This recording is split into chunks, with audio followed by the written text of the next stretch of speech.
All right, today we're tackling a really big question, digging into the work of Dr. Ryan Baidya. He asks something pretty fundamental about the United States. Is its founding document actually fit for the 21st century? So in this explainer, we're going to walk through his critique and his vision for what could be. And this is the question at the very heart of it all. Should we treat the Constitution like it's a sacred text, perfect and untouchable for all time? Or is it more like any other man-made framework, something that gets worn down by history, something that might even need a complete overhaul? That's the lens for our whole discussion. Okay, so first up in the author's argument is what he calls the diagnosis. The idea here is, to really understand the challenges facing the Constitution today, you got to go all the way back to the beginning and ask a simple question. Who was this thing really built for? To set the tone, the author leads with this really striking artwork. You know, you can almost feel the tension here. This crowned, skeletal figure riding a beast that seems like it's being pulled in two different directions at once. It immediately puts you in a critical frame of mind about the system we're about to unpack. And that leads us right to maybe the three most famous words in the entire document. The source immediately puts a question mark on "we the people," forcing us to ask, who really were the people when those words were first written down? Was it actually a government for everyone? And this is where the numbers really tell a story. Looking at the data from the 1790 census, the point becomes crystal clear. Full participation, the right to vote, the right to hold office, that was reserved for white male property owners. And get this, they made up less than 10% of the population. The vast majority of people were on the outside looking in. And the argument is, this exclusion wasn't some kind of accident. It was baked right into the system's design. You had the 3/5 compromise, which gave Southern states way more power by counting people they held in bondage. You had the Electoral College, which was set up to act as a buffer between the presidency and the popular vote. And then you had the Senate, where a tiny state got the exact same power as a massive one. Unequal representation was a feature, not a bug. So the next part of the critique moves from what the framers put in the Constitution to what they very deliberately left out.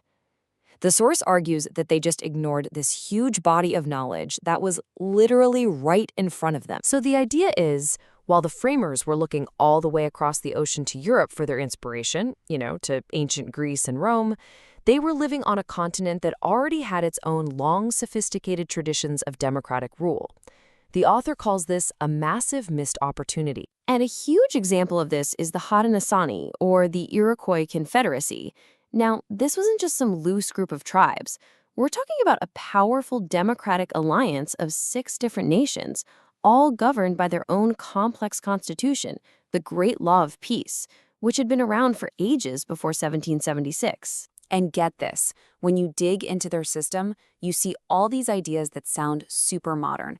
They had a separation of powers, they had checks and balances. I mean, clan mothers actually had the power to impeach their leaders.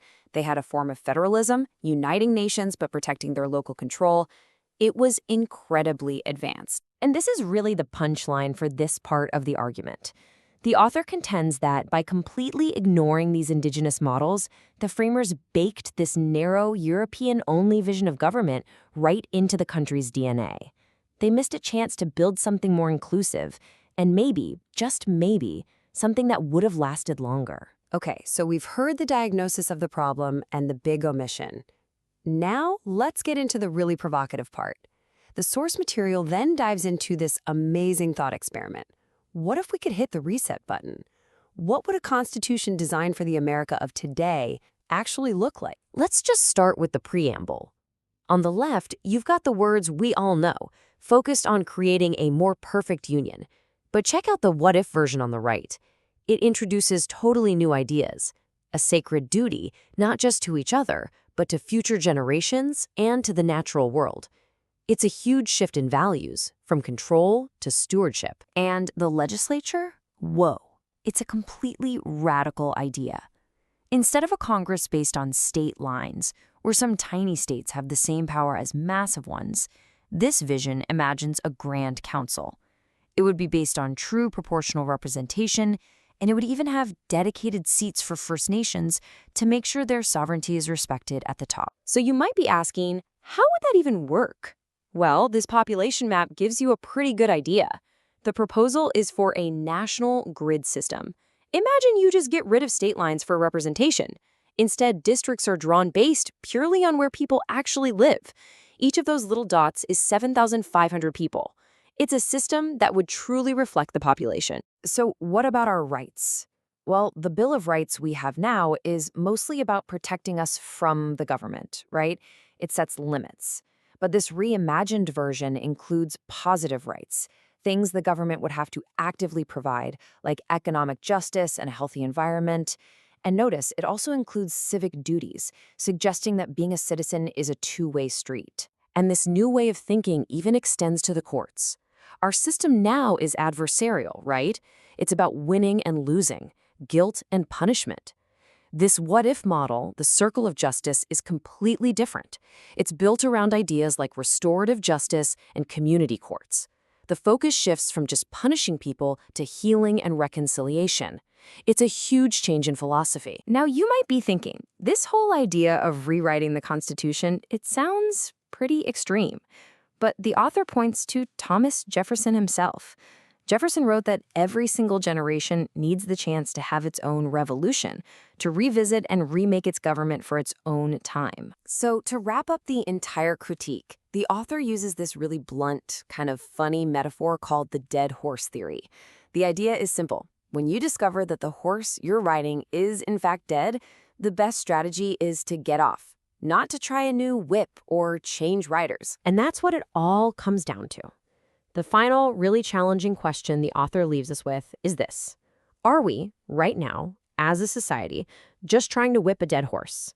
Is it time to stop, dismount, and maybe, just maybe, imagine a whole new way forward? We'll leave you with that to think about.